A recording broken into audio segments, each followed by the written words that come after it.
Okay, section 3.2 is exploring relationships between sets. So we took a look at the last one, just at some of the characteristics and definitions for set notation, and we took a little bit at the disjoint sets and when things have sets or when sets have things in common. So we're going to look at what the different regions of a Venn diagram represent and what kind of information you can pull out of it, out of a Venn diagram. So it says in an Alberta school there are 65 students, grade 12 students. Of these students, I can't read, 23 play volleyball and 26 play basketball. There are 31 students who do not play either sport, and the following diagram represents the sets of students. So we know for a fact we have 65 students in total. We know we have 31 students who do nothing. They won't have anything in common with either one of these. So in here, this would look like S65. Our disjoint set, or that wouldn't be our complement, it would be our disjoint set is 65, or is 31. So if we want to know how many students we have that are playing sports, then we would have 65 minus our 31. So that is 34 students in total who play sports. But this says that we have 26 students playing basketball and 31 students playing, 23 playing volleyball. Excuse me. So this 34 represents the number of students who are playing volleyball or basketball.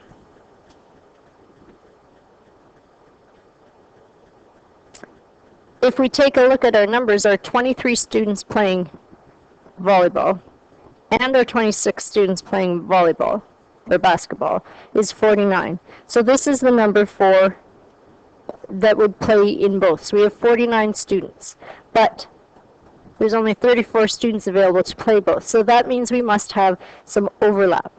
So that means that of these 49, if we take away the 34 who are in volleyball or basketball, then we would be left with 15 students. So these are the 15 students that play volleyball and basketball. So they would go in that part of our Venn diagram. They're common to both. So if I know I have 15 students who are in both sports, to see how many are just in volleyball, I would have to take the number that this says, 23 playing volleyball, minus the ones that I know are in both. So that would mean that there would be 8 students alone that are just playing basketball. And if I check the number of students who are playing basketball only, it says that there's 26 playing basketball, but I know from my calculations that I have 15 in both. So that means there are 11 students who are just in basketball. So if I were to add these up, my 8 and my 15 and my 11 should give me my 34 students who are playing sports. So 8 plus 15 is 23, plus 11 gives me 34. So that tells me that I am correct. If I add up everything in each one of the sets, then I should get my number that they gave me as a value. So the question says here, how many students play volleyball alone? Well, that's 8. How many played basketball alone? There was 11. Both volleyball and basketball, so that's where the overlap is 15. Neither sport, 31. Altogether, I would have my 65 students. So it says, consider the sets of students who play volleyball and the sets of students who play basketball. Are these two just disjoint sets? So disjoint sets means they wouldn't have anything in common. So this is a no, because we do have an overlap here. So is this a disjoint set? Are the two sets disjoint? No. And that's because there is an overlap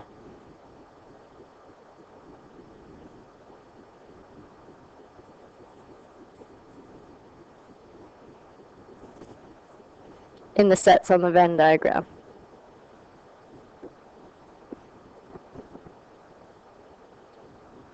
Okay, example 2. Each member of a sports club plays at least one of soccer, rugby, or tennis. The following information is known. There are 43 members play tennis, 11 play tennis and rugby, 7 play tennis and soccer, 6 play soccer and rugby, 84 play rugby or tennis, and 68 play soccer or rugby, and all 4 play all 3 sports. So, what you need to do when you're looking at this is you have to look at our overlaps first. Before we can figure out who are doing only tennis, only soccer, or only rugby, we have to see what we have for overlaps. So I'm going to call this circle on the left my tennis, this one my rugby, and this one will be my soccer. So the first thing you need to start with is one that is in common to all 3 of my sets. So the one that is in common here is the one that says all 3 sports. So all 3 sports is right here.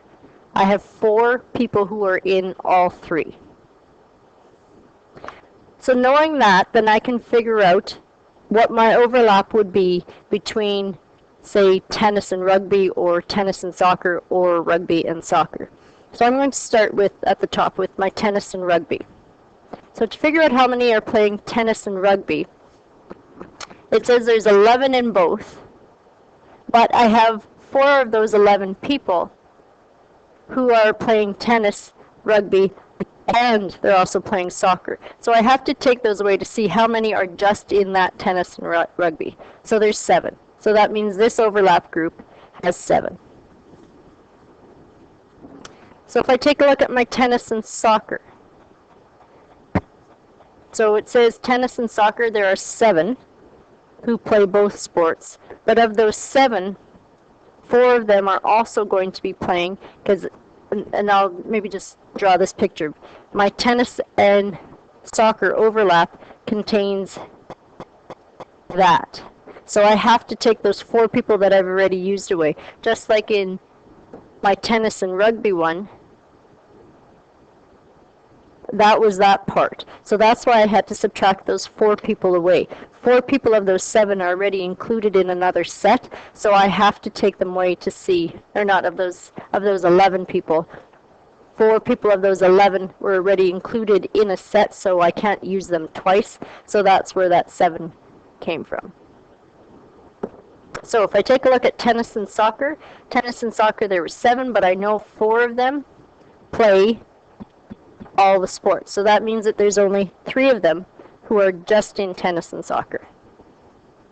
Okay, what about soccer and rugby? Where are we? 43.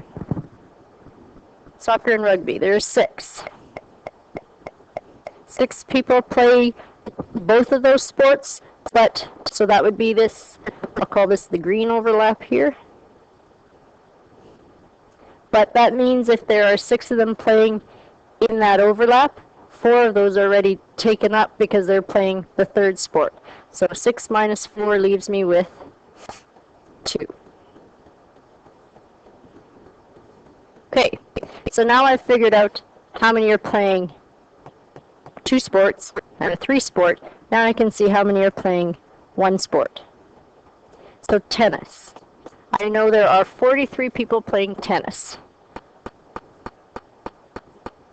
There's 43 people in tennis. 3 of these people are playing both sports. 4 of those people are playing all 3 sports. So this was my tennis soccer. This was all. And 7 of those people are playing tennis and rugby. So that means my tennis only is 43 minus 3 minus 4 minus 7, which is 29.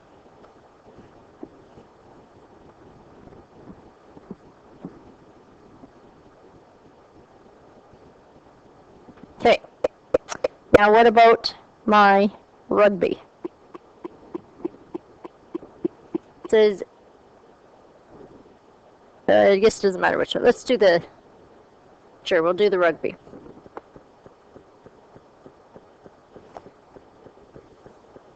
So, tennis or rugby is 84 players. So 84 players are playing tennis or rugby. Well, I have to find out my rugby players first if I'm going to do that, so I can't do that. I can't do. Oh no, I did have that right. 84 players. I'm looking at my wrong letter here, so I want to find out how many are just playing rugby. So 84 players play tennis or rugby. How many players are playing tennis?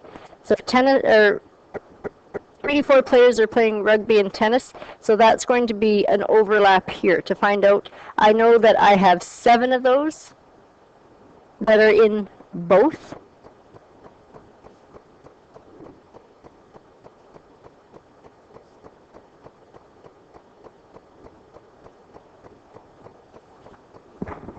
So I don't care about the 7. I want to look at my tennis people.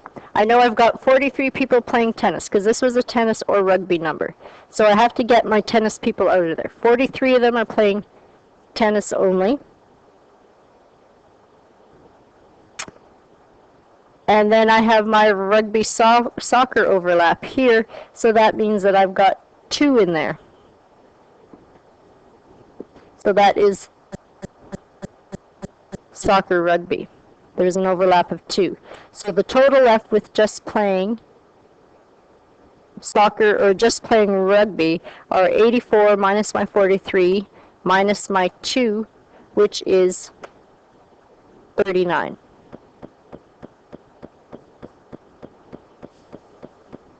So rugby only, 39 people. So now my soccer only. It said that there are 68 people who play soccer or rugby. So if 68 people play soccer or rugby, then I have to get rid of my overlaps. I know that I have, of those 68 people from soccer or rugby, 39 of them are rugby only people.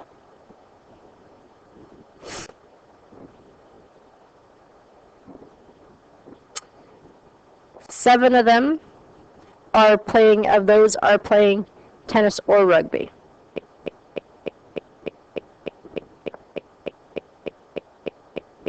4 of them are playing all 4 sports. 3 of them are playing tennis or soccer. And 2 of them are playing rugby or tennis or soccer. So that means in total then, I'm left with, once you subtract 68 minus 39 minus 7 minus 4 minus 3 minus 2, there are 13 people alone who play soccer only.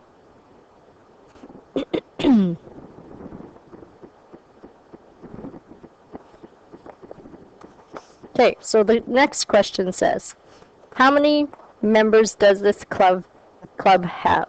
So in order to find out how many members they have, you have to add up the members in every single one of those sets. So I have 29 plus 7 plus 39 plus 3 plus 4 plus 2 plus 13. Make sure I've got all my numbers.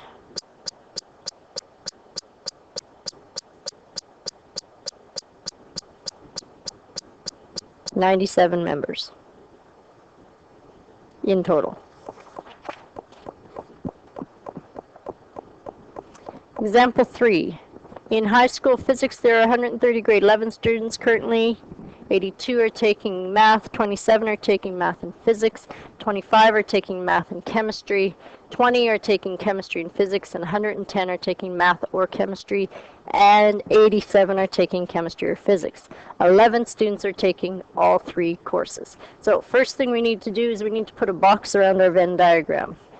It obviously didn't paste in there for me when I changed this into a smart document. Okay.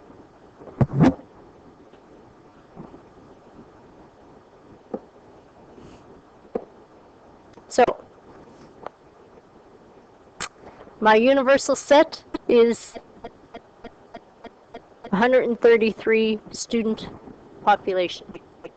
So again, I always want to start with how many are taking everything. So if I say this is my math,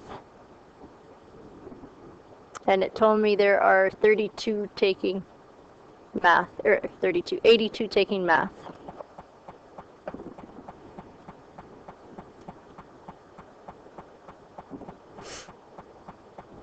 Taking all three of this, so this is my math, this is going to be my physics, and this is going to be my chemistry down here. So all three, I have 11.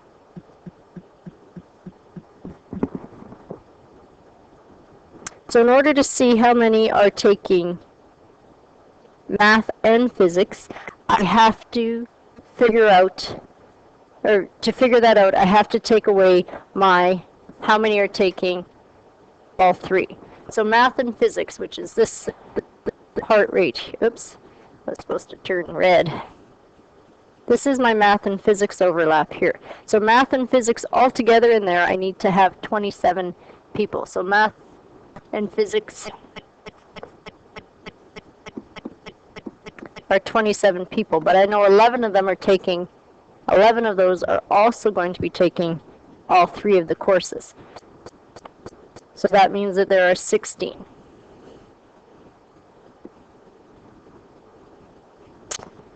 Math and chemistry. So if I want to see how many are taking math and chemistry, so math and chemistry is this overlap here.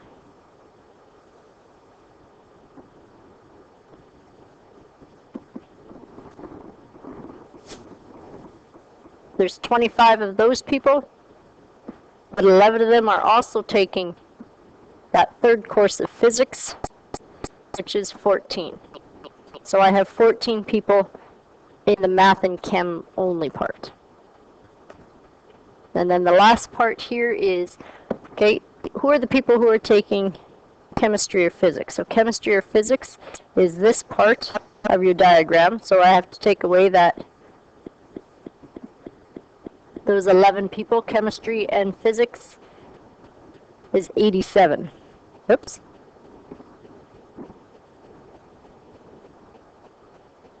Where did I get my 20 from?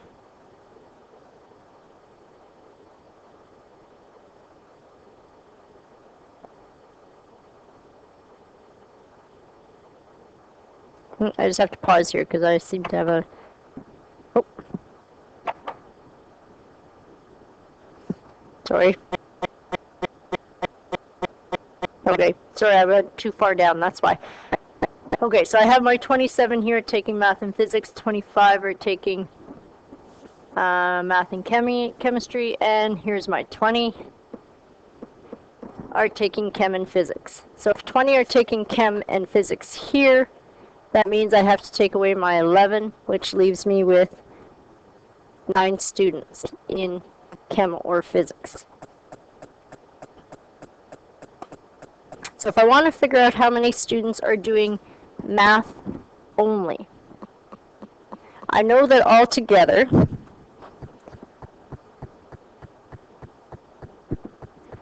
it told me that there are 82 students taking math.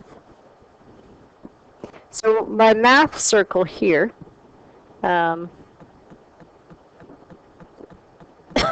excuse me, my math circle here, and I'm just going to draw a circle around it and all.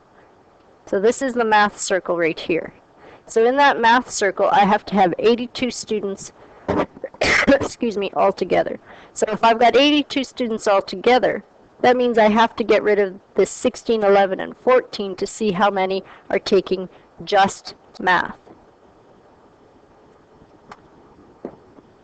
So 82 students, I have to take away 16 doing math and physics, 11 that are doing all three, and 14 that are doing math or chem.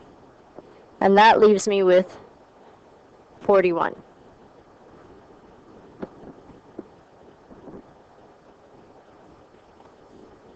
Okay, if I want to see how many students are doing chem only,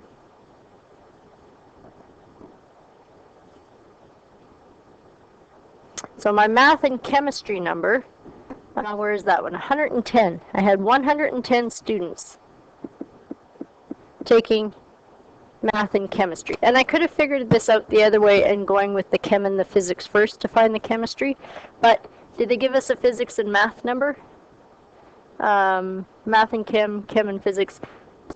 Because they didn't give me a math and physics number, then I need to do this one first. Or no, they did. Sorry, they did it. 27 are taking math and chem. So I could have done it the other way and then gone back.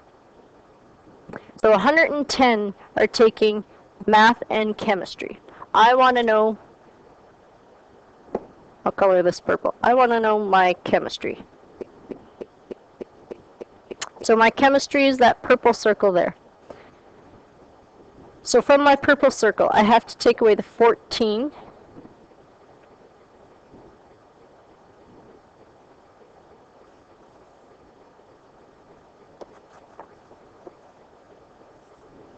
That are taking both. I have to take away my 41, because this is a math chemistry number, that are doing math.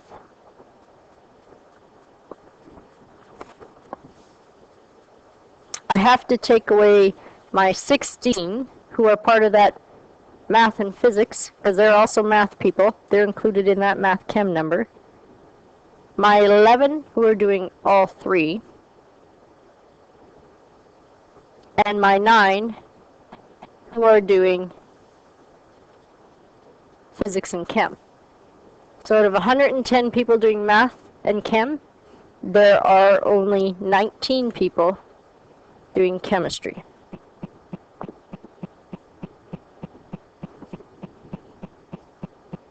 Now if I want to figure out my physics only, call that my red circle.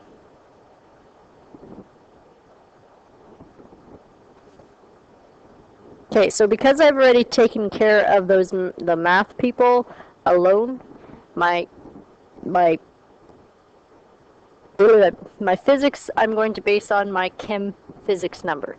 So my chem and physics number is 87. So I've got 87 people are taking chemistry or physics. So I'm going to get rid of my 19 people that are taking chemistry only. My 14 people who are doing chem or math. 11 people doing all three. 9 people who are doing chem or physics. And then I also have to get those 16 people who are doing math or physics. So doing physics only leaves me with 18.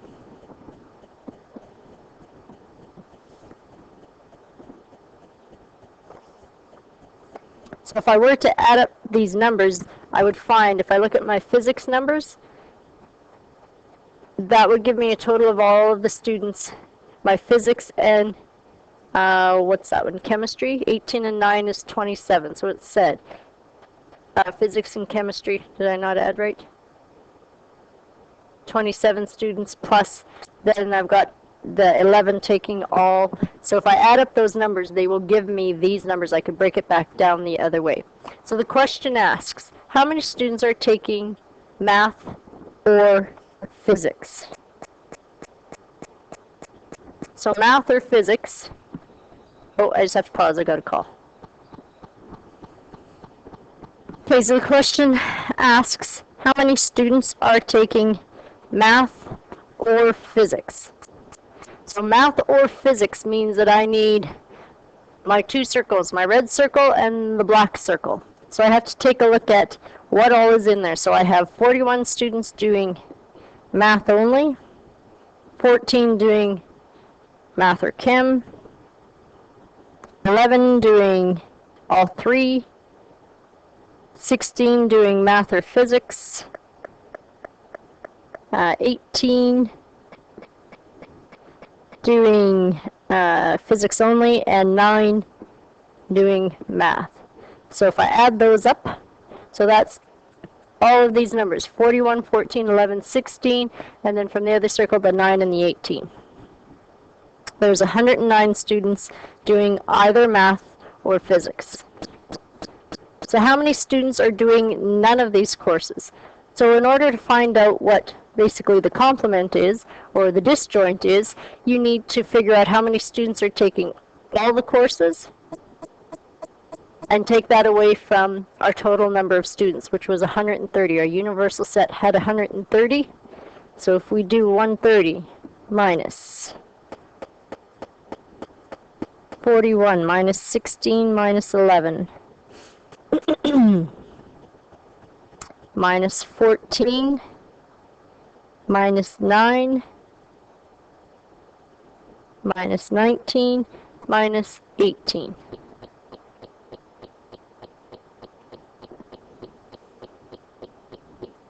So if I add up all of those things and take it away from 130, there are 2 students in the school who aren't taking math or physics or chemistry. So none of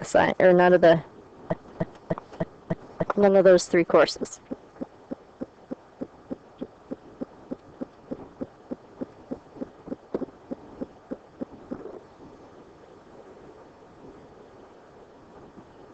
Okay. Example 4 says, each student at a music camp plays at least one of the following instruments: violin, piano, or saxophone. It is known that 6 students play all 3 instruments, 163 play piano, 36 play piano and violin, 13 play piano and saxophone, 11 play sax and violin, 208 play violin or piano, and 98 play sax or violin. So the key here, and that's where, in that last one, when I kind of messed up and initially picked the wrong number for the chemistry, is that and or. And means that they're going to be in both sets, or means they could be in one of those sets.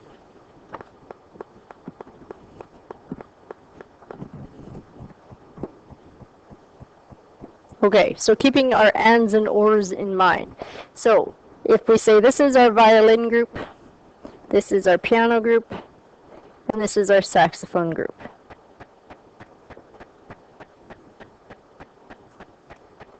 So we know that our piano kids are 163 people in total. So let's start with how many of these people are playing everything. So it says 6 students play all 3 instruments. So we know that that's going to go right there. So let's start with our violin. Where are we? Violin and piano group.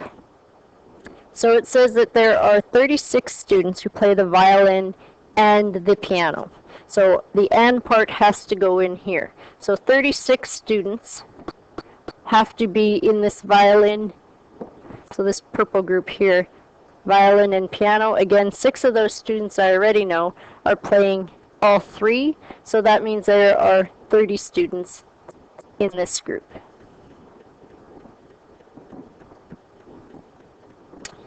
"13 students play piano and the saxophone." So piano and saxophone group is right here.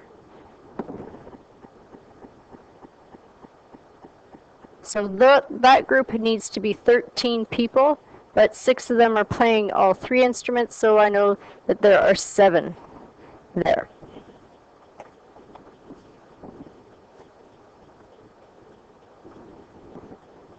And then it says 11 play sax and the violin. So sax and violin is this group. And there are 11 of them, but 6 of them are already playing 3 instruments. So that means that there are 5 left here.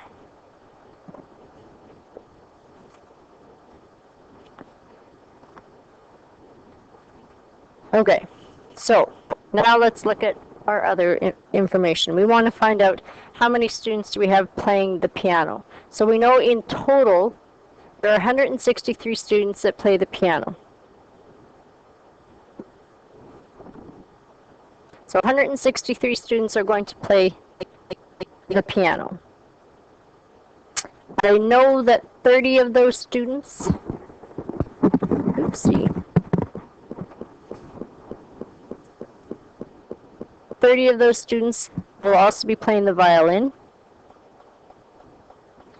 6 of them are playing piano and the other 2 instruments, and 7 of them are also playing the piano and the saxophone. So my piano only group is 120. So I can add up the piano circle here, this 120, 30, 60, and 7, and that'll give me my 163 piano people. Okay, so what did that get rid of? Right here. Okay, so then I take a look at my sax and violin people. So my sax and violin people, where are they? Oh no, I did that one. Violin or piano. So it says 208 people play the violin or the piano. So violin or piano, these 2 groups together. So this circle here and this circle here all together have to be 208 people. So I already know how many people play the piano only, so I need to figure out my violin only people. So violin only. I've got my 30 that are playing violin or piano, my 6 who are playing all 3, violin or piano, so those 7 people are part of the piano group, so I got to get rid of them. These 120 are playing the piano only, so I have to get rid of them. And then I have the 5 from the violin group who are also playing saxophone. So my violin only group is the 208 violin or piano players, taking away anything that they had in common between the piano and the sax and violin. So that means that if I subtract all of these, there are 40 violin only.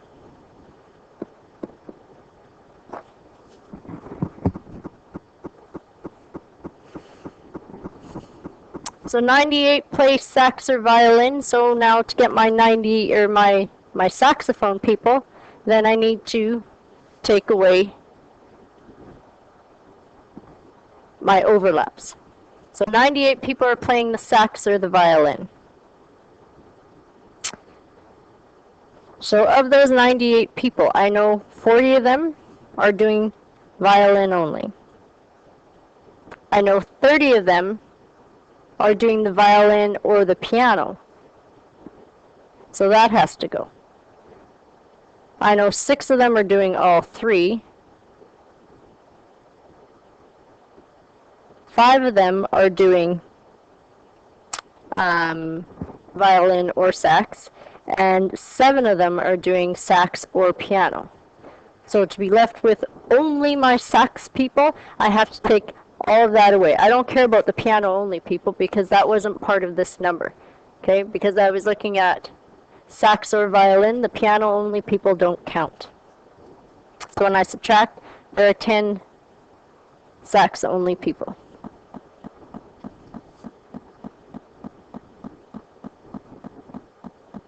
So then if I were to add up my saxophone or violin people, when I add up my sax circle here and my violin circle here, my numbers should give me 98. We got 70, 80, 91, 98. So that works. So you can do this in different ways too. This is the one way that I've set it up. You could have gone from starting with the violin people or the saxophone only people and working the other way. You do want to do this part first though.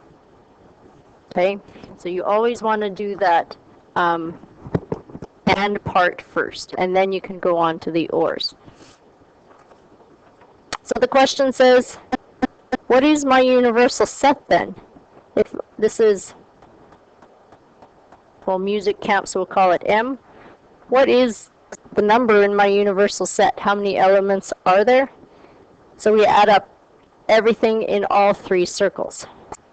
So 40 plus 30 plus 6 plus 5 plus 10 plus 7 plus 120 gives us 218. So this would be 218 elements in that set.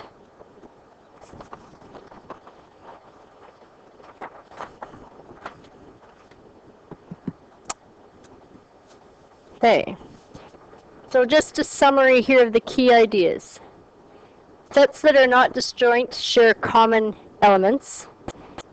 So when they have an overlap, that means that they're not a disjoint set. Each area of a Venn diagram represents something different. So it represents in our diagram here, we have set A, set B, and the elements that are common to both A and B. When two non-disjoint sets are represented in a Venn diagram, you can count the elements in both sets by counting the elements in each region of the diagram just once. So that's where we were doing that subtracting in that one. If we want to find out how many are in one of the sets, then we can't count the overlap part. We can't count that twice. That's why we take it away. So this says right here, this brownish color here, there are the elements in set A and set B. Elements in